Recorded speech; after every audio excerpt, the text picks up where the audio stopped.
त्यांचा अनुभव कसा आणि इथपर्यंत कसं पोहोचले ते मी कन्नडमध्ये बोलते त्यांच्याशी, पण आज मराठीत बोलण्याचा प्रयत्न करतो. बोली भाषा थोडीशी आमची कन्नड मिक्स आहे. तर सुरुवात कशी झाली आणि ह्या लेवलला पोहोचल्यानंतर आता कसं वाटतं? या लेवलला आता पोहोचण्यासाठी फार मोठं मेहनत करावं लागला. म्हणजे स्टार्टिंग पासून तर आम्ही ज्यावेळेस पहिला आम्ही पुण्यामध्ये आलो, 10वीचं एक्झाम केल्यानंतर मग मी पुण्यात येऊन बाहेरूनच मग मी 11वी 12वी केलं. टुलिंग लाईनला तसंच आम्ही एक्सप्रेस घेत घेत मग एक टुलिंग जोशप म्हणून एक स्वारगेटला एक संस्था होता, त्या संस्थेमध्ये आम्ही थोडंसं काही याच्यात मॅन्युफॅक्चरिंगच्या बाबतीत थोडं माहिती घेतलं आम्ही. तिथे कामाला होते तुम्ही? आणि शंकरशेठ रोडला मग एक तिथं एक असं एक डाई बनवणारा एक युनिट होता. मग ते ईडीएम मशीन नाही का, डाई मेन प्रोफाईल करायचं. आयटीआय हे असं काय शिक्षण नव्हतं घेतलं? 12वी पर्यंतच केलं. कारण मला बऱ्याचदा विचारलं होतं की 12वी शिक्षण घेऊन कसं काय हे केलं, मला हे तितकं डिटेल माहिती नव्हतं. शिक्षण झालेलं आहे. आणि मग आम्ही ते शंकरशेठ रोडला मग जिथं एक युनिट होता छोटासा, माझा ऑफिस आहे एवढंच तो एक युनिट होता. त्याच एरियात ते कामं करायचे लोक. मग ते पुण्यामध्ये ते पहिला फर्स्ट हे प्लास्टिकचा जो मोल्ड बनवण्याचं टेक्नॉलॉजी आहे ते तिथं ते मशीन आहे ते पहिल्यांदा पुण्यामध्ये तिथं आला. मग त्यावेळेस तो जवळजवळ तो काळ होता 90चा. 90 म्हणजे 90च्या काळामध्ये तो तिथं पहिला टेक्नॉलॉजी तो आला. मग तिथं मग मी कामाला गेलो, तिथं स्टार्ट लागला. मग तिथून माझा एक या लाईनचा. किती वर्ष तिथं जॉब केलं? तिथं मी जवळजवळ 5 वर्ष कंटिन्यू. 10वी झाल्यानंतर कपड्याच्या तसंच काम करत करत कपड्या दुकानात 1-2 वर्ष केलं. त्यानंतर त्या कंपनीत गेला. मग त्याच्यानंतर मग ते कंटिन्यू मग ते लाईन मध्ये काम करत तिथं 5 वर्ष मग काम करत करत त्याच्यानंतर परत एका ठिकाणी मी कामाला गेलो. तिथं पण तसंच ते त्या टाईपच काम होता, त्याच रिलेटेड होता. तेच मग त्या माणसाला मग पूर्ण हे केलं. मग त्याच्यात करत मग एक अजून एक युनिट होता, सनटेक मोड म्हणून एक होता. मग ते ऍक्च्युअल मग बेसिक ते पूर्ण कम्प्लीट डिझाईन करून मोड बनवायचे. मग त्यांचं ओळख झालं.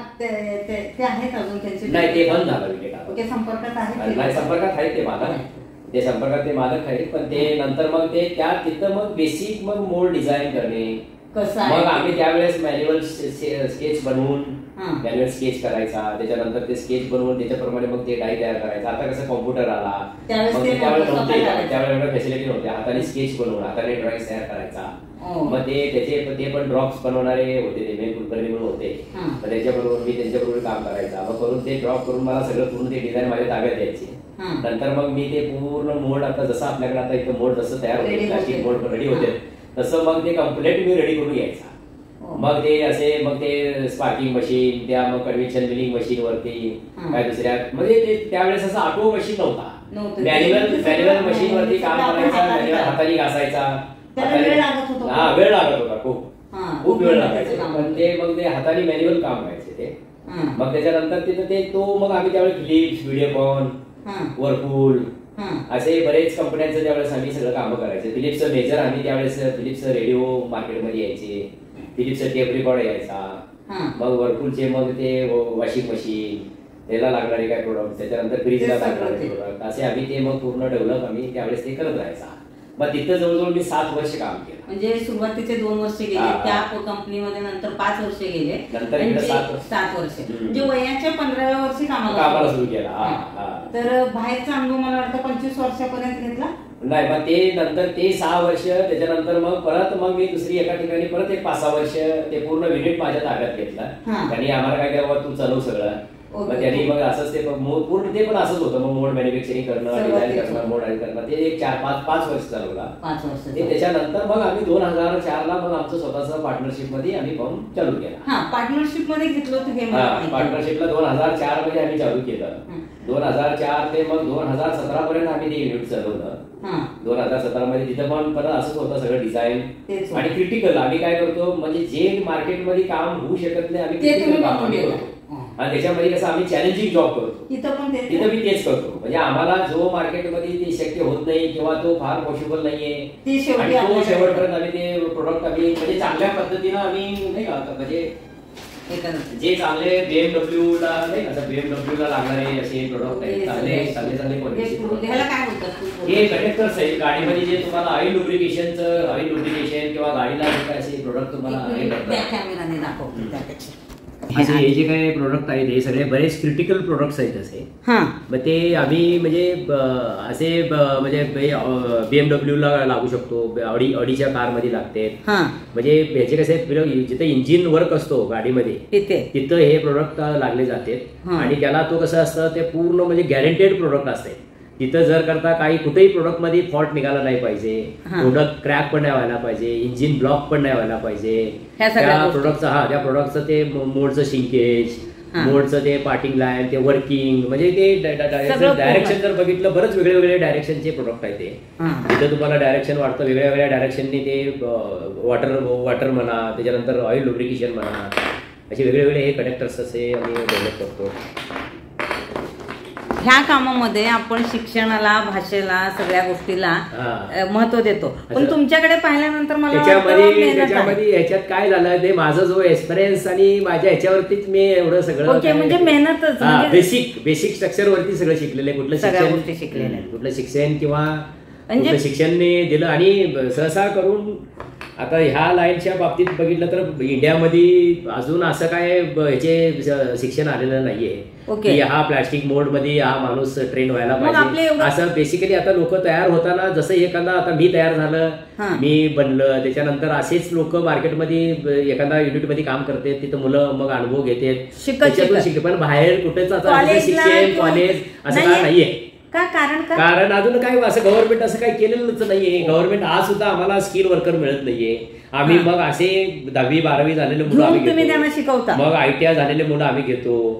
त्या मुलांना मग आम्ही ते सगळं घेऊन त्यांना परत आम्ही ट्रेन करतो, आम्ही ट्रेनिंग देतो. पण आज स्किल्ड वर्कर भेटत नाहीत आम्हाला मार्केटमध्ये. ITI किंवा इंजिनिअरिंग काय नाही. ITI फिटर म्हणून असे काहीतरी एक ITI मध्ये ते फिटर्स म्हणून करतात. तो मग काय करतो, लेथ चालवण्यापुरतं काम करतो. आज डिप्लोमा वाले मुलं वगैरे ते येते, ते मग काय म्हणतात ना, ते VMC CNC मशीन चालवण्यासाठी त्याला सुद्धा तिथं तसं काही शिक्षण मध्ये नसतो. म्हणजे प्रॉपर शिक्षण नाही, कुठे प्रॅक्टिकल काम कोण करत नाहीये. आणि ह्या प्लास्टिक इंजेक्शन मोड मध्ये तर कोणच आतापर्यंत तयार होत नाही असा. आतापर्यंत आता भारतामध्ये जेवढे प्लास्टिक इंजेक्शन मोड मध्ये आले ते असेच आपलं म्हणजे अनुभव घेत त्याच्यात आले आहेत. काय ट्रेनिंग सेंटर आहेत तिथं काय असं एवढं काही शिकवत नाहीत की बेसिक काहीतरी एवढं स्ट्रक्चर सांगते ते असं थोडं. असं एक संस्था आहे बेंगलोरला, कर्नाटकमध्ये आहे. तो तर महाराष्ट्रामध्ये कुठंच नाही हा संस्था. म्हणजे आणि केरळमध्ये आहे आणि आंध्रामध्ये आहे आणि खूप कमी आहे. महाराष्ट्रामध्ये नाहीच आहे. महाराष्ट्रामध्ये तर बिलकुल नाही आहे. तुम्हाला ह्या गोष्टीचं खंत आहे म्हणजे हे वर्षीचं म्हणजे खरं बघायला गेलं तर असं याच्यामध्ये महाराष्ट्र गव्हर्नमेंट पण या गोष्टी लक्ष घातलं. मोदी साहेबांनी मागच्या वेळेला म्हणलं या टूलरूमचा आतापर्यंत कोणच असं उल्लेख केला नव्हता. त्यांनी उल्लेख केलं की भारतामध्ये आता नवीन नवीन गाड्या बनतील, नवीन नवीन तुमचं मोबाईल बनतंय, नवीन नवीन तुमचं सगळे काही इलेक्ट्रॉनिक आयटम्स बनतील, अग्रिकल्चर सेक्टरमध्ये काही प्रोडक्ट बनतील किंवा हे असे काही बनवणारे प्रोडक्ट असतील तर तुम्हाला आज हे स्किल माणसं मार्केटमध्ये नाही आहेत. मग असे मार्केटमधून माणसं आम्हाला उचलावं लागतं की 10वी-12वी झालेला मुलगा, ITI झालेला मुलगा, डिप्लोमा झालेला मुलगा, त्याच्यानंतर B झालेले मुलं, मग आम्ही घेणार त्या मुलांना मग वर्षभर सगळं ट्रेन करणार. ते ट्रेन केलं, राहिलं तर ठीक आहे, नाही राहिलं तर मग परत गेलं, संपलं विषय. मग परत आणि आम्हाला ABCD म्हणजे स्किल्ड वर्कर या लाईनचे डायरेक्ट काम केलेले माणसं भेटत नाही. म्हणजे तुम्ही या प्लास्टिक इंजेक्शन मोड मध्ये तो एक मोठा डिफरन्स आहे. डिझाईन प्लास्टिक इंजेक्शन मोड डिझाईन मध्ये सुद्धा आजकाल मार्केटमध्ये कोण भेटत नाहीये. आज मार्केटमधून आम्हाला बी झालेलं मुलं घ्या लागते, त्यांना प्लास्टिक इंजेक्शन मोड डिझाईन मध्ये आम्हाला शिकवावं लागतं. त्यात वेळ जातो ना. त्यात वेळ म्हणजे आमचं काय होतं, मग कंपनीचं तो जो काय पाहिजे वेळ जातो. मग त्या मुलाच्या पाठी जे प्रोसेस फास्ट व्हायला पाहिजे ते वेळ मग तिथं मग थोडस तो प्रॉब्लेम आता बी मार्केटमध्ये आहे. तरी आम्ही आमच्या या सर्कलमध्ये पुण्यामध्ये गेले 15-20 वर्षांमध्ये आम्ही बरंच माणसं आम्ही तयार करून असं जोडतो आणि त्याच्यामध्ये ते त्या माणसाला माणसं तयार होते, त्या माणसाला माणसं ते परत माणसं काम करते. असं करत करत आता बऱ्यापैकी पुण्यामध्ये पण या लाईनचे काम करणारे लोक बरेच तयार झाले. म्हणजे त्यांचं जे खंत आहे ना त्याने ते व्यक्त केलं. तर एक बऱ्याचदा तो व्हिडिओ जेव्हा झाला शूट, गणेशसाठी तर खूप फोन आले, त्याबद्दल प्रश्नच नाही. पण महादेवबद्दल खूप कौतुकाने सगळे हे केले की इतकं शिक्षण. तर तुम्ही बघा, नॉलेज आणि मेहनत असलं तर हे आहे. आता तुमचं वय किती आहे? माझं आता 54 वय आहे. 54 महिने. अजून काय डेव्हलप करायचंय तुम्हाला वाटतं? आता अजून बी आम्हाला अजून माझं बरंच आता करायचं पुढे आमचं असं चाललेलं आहे. चांगल्या पद्धतीनं काम कसं करता येईल. आता तुम्ही बघितलं असेल तर आम्ही स्ट्रक्चर बनवताना एक चांगल्या MNC कंपनी सारखं आम्ही स्ट्रक्चर बनवलेलं आहे. आता आम्ही UK बेस्ड कंपनीचं सुद्धा आम्ही आता काम करतो. आमच्याकडे आता मागच्या वेळेला US कंपनीचे सुद्धा कस्टमर येऊन गेलेत. आम्ही आता एक्सपोर्टसाठी पण बरंच काम करण्याचा प्रयत्न करतोय. आता हळूहळू ते पण आम्ही आता त्या गोष्टीचं आमचं बोलणं चालू आहे. इंडियामध्ये बरंच मार्केटमध्ये आम्ही बरंच लोकांचं आम्ही काम करतो इंडियामध्ये. एक्सपोर्ट रिलेटेड सुद्धा आता बरंच आता आमच्याकडे कस्टमर येऊन गेले. आताच्या मुलांमध्ये काय कमी पडतं असं वाटतंय तुम्हाला? आताच्या मुलांमध्ये काय होतं, आताचे मुलं खरं ऍक्च्युली बघायला गेलं तर स्थिर नाहीये त्यांचा. ओके, म्हणजे स्थिर जो कॉन्सन्ट्रेट एका याच्यावरती जे कॉन्सन्ट्रेट करायला पाहिजे. आता आम्ही बरंच आता मुलं आम्ही घेतो आमच्याकडे. आम्ही घेतल्यानंतर त्याचा जो काय काम करण्याचा जो आवडवळ आहे ते राहत नाही, त्याचं मन स्थिर राहत नाही. मग इथं काम करू का हे सोडून मग तो पलीकडे कुठेतरी जातो. ओके, म्हणजे ते पटपट फास्ट दुसरीकडे जाते. मग ते कुठेतरी वेगळ्या ह्याच्यामध्ये मग जाते. मग तिथून मग ते वेगळंच काय तर काम, हे काम करायचं परत ते सोडायचं परत दुसरीकडे जायचं. पण मी गेले 30-35 वर्ष झालं आम्ही लाईन कधी चेंज केलेलं नाही. ज्या लाईन मध्ये आम्ही ग्रो केलं त्याच लाईन मध्ये पुढे गेलं, त्याच लाईन मध्ये आम्ही इंडस्ट्री उभं केलं, त्याच लाईन मध्ये आम्ही पुढे चाललंय. पण आम्ही पहिल्यापासून जे हळूहळू केलेलं नाही, म्हणजे धरपकड केली. एवढंच आहे. आताच्या पिढीला असं करायला पाहिजे की बाबा कुठेही तुम्ही एक तुमचा जो कॅपेबल असेल, तुम्हाला असं वाटतं की बाबा नाही आम्हाला मी याच्यामध्ये बाबा एक चांगलं मी ग्रोथ करू शकतो किंवा मी याच्यामध्ये मी मेडिकलमध्ये जाऊ शकतो किंवा मी इंडस्ट्रियल लाईन मध्ये चांगल्या पद्धतीने मी काम करू शकतो, त्या इंडस्ट्रीचा मी ग्रोथ करू शकतो, ते त्याच्या मनामध्ये ते जर असेल तर त्या पद्धतीने तो पुढे गेलं पाहिजे. आणि आता काय होतं, जे लोक त्याच्यामध्ये कॅपेबल नसतात की त्याच्यामध्ये प्रयत्न करत राहतात पण ते सक्सेस होत. पण तुमचं मेंटॅलिटी काय आहे ते ओळखलं पाहिजे. आणि त्याच्यामध्ये समजा एखाद्या ठिकाणी त्याने कुठेतरी गुंतलंय किंवा तिथं काम करतोय, ते काय काम आहे काय माहिती नाही, पण ठीक आहे जे काम आहे ना त्याच्यामध्ये तो ग्रो करण्याचे प्रयत्न करून पुढे जायचं. आताची पिढी ते सगळं ऍक्च्युली ते करायला पाहिजे. ते कुठलंही असू दे, मग शेती रिलेटेड असू द्या, तुमच्या बाकी मग कुठलं ते बाकी कपड्याचं म्हणजे कुठलंही लाईन असू, इंडस्ट्री लाईन असू. अजून एक मी तुम्हाला सांगते, आधीच्या व्हिडिओमध्ये हे सांगितलं होतं की माझ्या शिलाईचंही तितकंच कौतुक करतात, असं कधीच नाही. आणि हे सगळं झालं, पण तुमचं मला जेव्हापासून ओळखते फायनान्शियली तुम्ही स्ट्रॉंग नव्हते, मग इतकं डेअरिंग करून पाय कसं टाकलं तुम्ही याच्या? नाही, त्याच्यामध्ये कसं झालं की ज्यावेळेस आम्ही पहिल्यापासून ज्यावेळेस आम्ही ते पहिलं इंडस्ट्री स्टार्ट केलं त्यावेळेस पण आम्ही थोड्याच्या रकमेमधूनच आम्ही हे इंडस्ट्री स्टार्ट केलं. आणि त्यावेळेस मग ते इंडस्ट्रीमध्ये आम्ही पहिल्यापासून ज्या ठिकाणी मी काम केलं होतं तिथं माझं मार्केटमध्ये लोकांबरोबर जो कस्टमर बरोबर माझं जो रिलेशनशिप जे बिल्ड करून ठेवलं होतं, त्यामुळे ज्यावेळेस आम्ही स्टार्ट केलं थोड्याच्या अमाऊंट मधूनच आम्ही इंडस्ट्री उभं केलं. त्यावेळेस 2004ला आम्ही चालू केलं. मग 2004ला जसं चालू झाल्यानंतर आम्हाला म्हणजे जे लोक ओळखीचे कस्टमर होते की ते आम्हाला काम देत गेले. मग तसंच आम्ही ते वाढवत आम्ही गेलो. आणि 2000 इन्व्हेस्टमेंट किती होती तुमची? पहिलं इन्व्हेस्टमेंट आम्ही ज्यावेळेस स्टार्ट केलं आम्ही फक्त 5 लाखात काम चालू केलं होतं. ओके, आज आम्ही आता इन्व्हेस्टमेंट आता आमचं कमीत कमी 18 ते 19 कोटी रुपये आम्ही आता इन्व्हेस्टमेंट आमचं सगळं मशिनरी. आणि एवढं करून त्यांचा व्यवहार सगळा क्लिअर आहे, म्हणजे कुठंही काहीही कुणालाही अडचणीत टाकण्यासारखं हे काय का आपण आपलं व्यवहार क्लिअर असलं की आपण थोडं बिंदास्त राहू शकतो. ते आम्ही आतापर्यंत आम्ही गेले 30-35 वर्ष आम्ही मार्केटमध्ये काम करतोय, तर आम्ही कुठल्याही कस्टमरला आम्ही फसवलेलं नाहीये, कुठल्याही एम्प्लॉयला आम्ही फसवलेलं नाहीये, कुठल्याही मार्केटमध्ये कुणाचं बी तत्व आम्ही मोडलेलं नाही. व्यवहार हा चांगल्या प्रामाणिकपणाच केलं पाहिजे आणि चोख हिसाबाने काम केलं पाहिजे. हे आम्ही प्रत्येक गोष्टीचं ते विचार करून आम्ही करतो.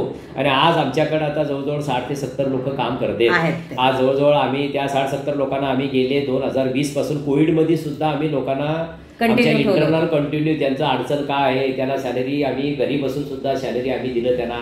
त्याच्यानंतर त्यांच्या अडचणी काय आहेत सगळ्या प्रत्येक रोज फोन करणं ते करणं. त्याच्यानंतर आम्ही कोविडमध्ये सुद्धा सगळ्यांचं काळजी घेऊन कोविडच्या पिरियडमध्ये सुद्धा आम्ही काम केलं. त्याच्यामध्ये पण आम्ही सक्सेसफुल झालो. त्याच्यामध्ये पण आम्हाला त्यावेळेस सगळ्याच्या कृपेने किंवा देवाच्या कृपेने आम्हाला कधी कुणाच्या आमच्या एम्प्लॉयला कुठं काय अडचणी आल्या नाहीत किंवा आम्हाला काय कुणाला अडचण आली नाही. ज्या वेळेस आम्ही इथं जो एरिया आहे ते तुकाराम महाराजांचा एक नाही का ते एक त्यांचा एक वास्तव होता, एक एरिया एक चांगला एरिया आम्हाला भेटला. त्या याच्यामध्ये मग आम्ही चांगल्या पद्धतीनं काम करत गेलो. लोक आज बी आमच्याकडे 50-60 लोक 61 लोक काम करते.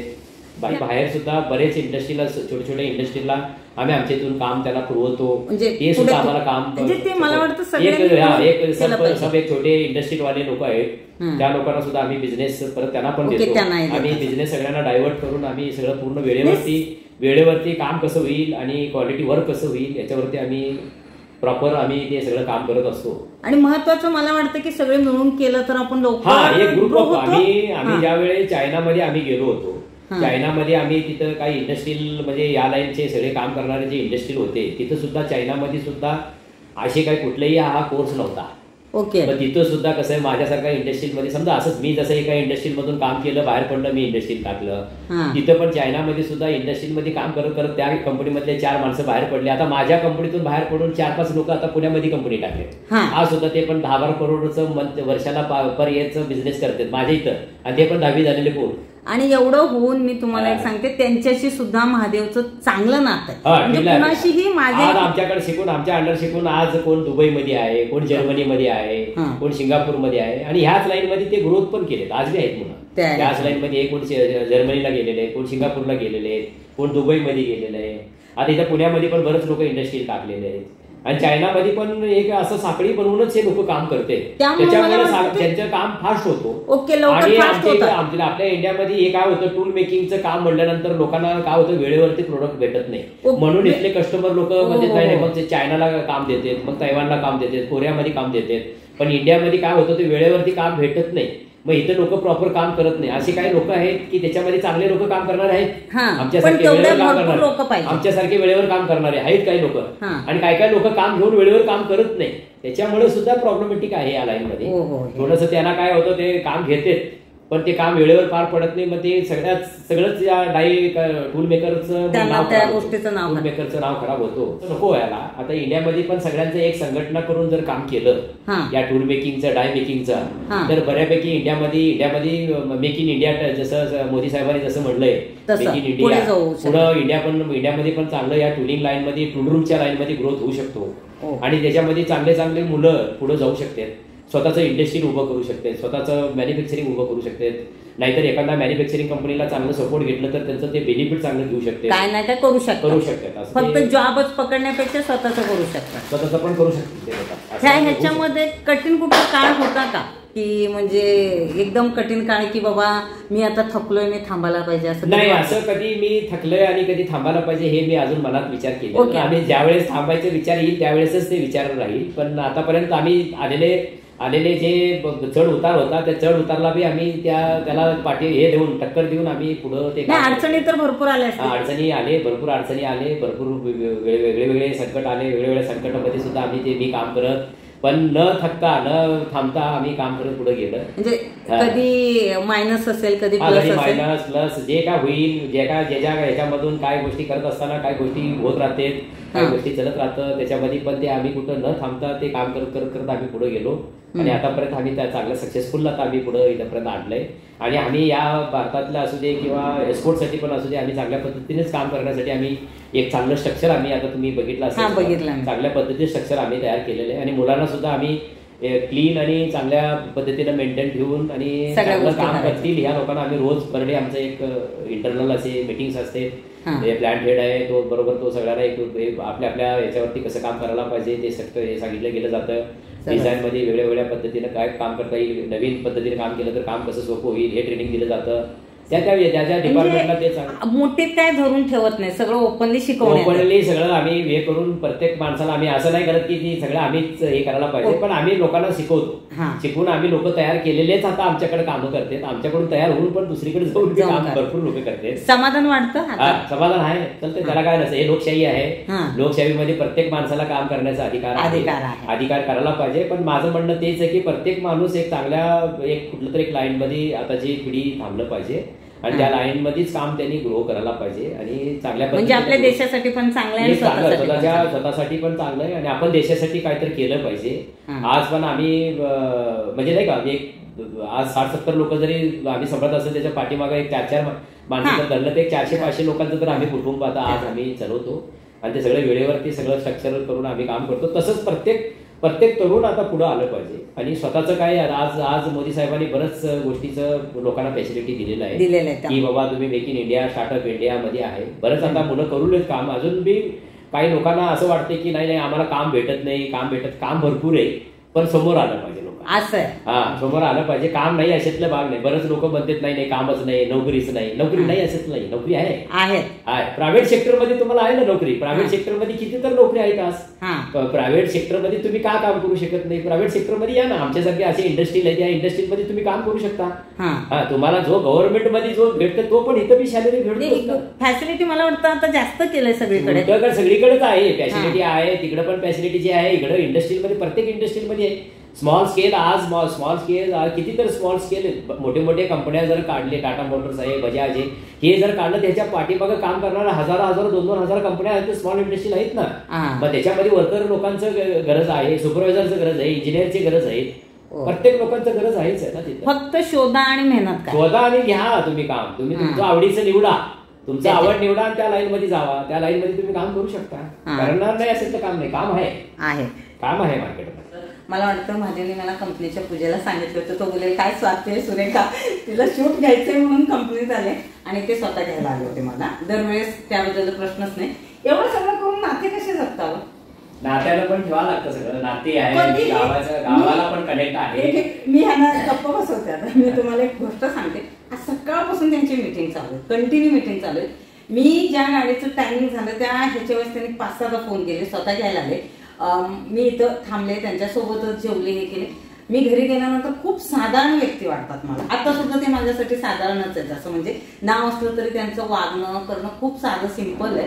मला म्हणजे मी खालून आले, कंपनी आहे, पण हे जेव्हा पाहिलं ना मी काहीच बोलू शकत नाही. मी त्यांना बोलले इतकं मोठं आहे म्हणजे इतक्या, आणि ते पण शिस्तबद्ध स्वच्छ आहे. MIDC ची कंपनी म्हणल्यावर कसं असतं, ओके थोडंसं असं सगळं असतं. म्हणजे मी जे ह्याच्याने तर खूप चांगले स्वभावाने आणि खूप जणांची मागणी होती. कंपनी तर तुम्ही व्हिडिओ दाखवायला सांगितलेलं, पण त्यांचा अनुभव आणि मुलांना काय मार्गदर्शन करते ते मी बोलायच्या आधीच त्यांनी इतकं व्यवस्थित मार्गदर्शन केलंय. तर तुमच्या मुलांना अगर काही नवीन करत, आई वडिलांनी पण सपोर्ट केला पाहिजे ना. आई वडिलांचं पण सपोर्ट पाहिजे. आई वडिलांनी एकदा कसं होतं, प्रत्येक मुलांचे आई वडील सपोर्ट तर केलंच पाहिजे, पण त्यांना मार्गदर्शन देणं पण फार गरजेचं आहे. आताच्या पिढीला कसं झालंय, थोडंसं म्हणजे भटकण्यापेक्षा त्या मुलाला मार्गदर्शन करणं पण गरजेचं आहे. आई वडिलांचं पण मूळ कर्तव्य आहे की बाबा तू काय डिसिजन आहे मुलाला नाही का शांतपणे बसवून तुझं त्याचं काय असतं 10वी नंतर काय असेल ते शिक्षण. मम्मी फोन करत होती, करतो. तू येणार नाहीये, काहीतरी मीटिंग चालू आहे. धन्यवाद. तर नको इकडे या. गणेशला मी खूप हैराण केलंय. तर आता आम्ही घरी जाणार आहे. उद्याचा व्हिडिओ खूप खास असणार आहे. मी कशासाठी आले ते तुम्हाला मी सांगणार आहे उद्याच्या व्हिडिओमध्ये. सगळ्यांतर्फे मी खूप खूप धन्यवाद मानते. मला माहिती नव्हतं तुमचा जो गावचा मी घरचा व्हिडिओ केला त्याला इतका छान रिप्लाय येईल, तो सहज केला होता. आणि म्हणजे त्याच्यामुळे बऱ्याच गोष्टी ह्यांच्या मनाने समजल्या. म्हणजे माहिती तर आहे की ते कष्ट करतात, ते करतात. आणि अजून एक छोटेही काम असतील ना त्याचंही तितकंच. कोविडमध्ये त्यांनी मला कॉल केलं होतं की सध्या सुरेखा काय काम चालू आहे. मी त्यांना सांगितलं की मी मास्क बनवते. तर ते मास्कचं त्यांनी गणित घातलं, तू असे मास्क कर, तू इकडे इकडे पाठव, तू तिकडे तिकडे पाठव, ह्याचे तू म्हणजे मला वाटतं 1-2 मिनिटांमध्ये मी महिन्याला किती कमवते हे आकडा सुद्धा तुम्ही सांगितलं होतं मला. म्हणजे त्या गोष्टीचं सगळं म्हणजे एक मला हेही वाटतं की आपण कोणाच्या सानिध्यात राहतो ते खूप महत्वाचं आहे. म्हणजे ते बघून हे वाटतं. आणि हे आहे की शेवटी तुमची मेहनत आहे, 101% मेहनत केली की कुठं तर तुम्ही सफल होता. पण न डगमगता दुसरे काय करतात, दुसरे किती पुढे जातात, काय करतात त्या करण्यापेक्षा आपण आपल्याकडे लक्ष केलं की आपण पुढे जातो. तर आजचा व्हिडिओ आम्ही इथं संपवतो. तुमच्या सगळ्यांकडून तुम्ही सगळ्यांना सांगितलं होतं की धन्यवाद करा. खरंच खूप छान वाटलं. आणि आपण परत तुमचं सविस्तर, मला काही कळत नाहीये, मी अंदाजे घेतलेला आहे जो कंपनीचा आहे, कारण मीटिंग होतं. पुढल्या वेळेस आपण सविस्तर जातो. आणि त्यांनी जे मार्गदर्शन केले ते लक्षात ठेवा. आताची पिढी आणि पिढी सोबत आई वडिलांनी सुद्धा.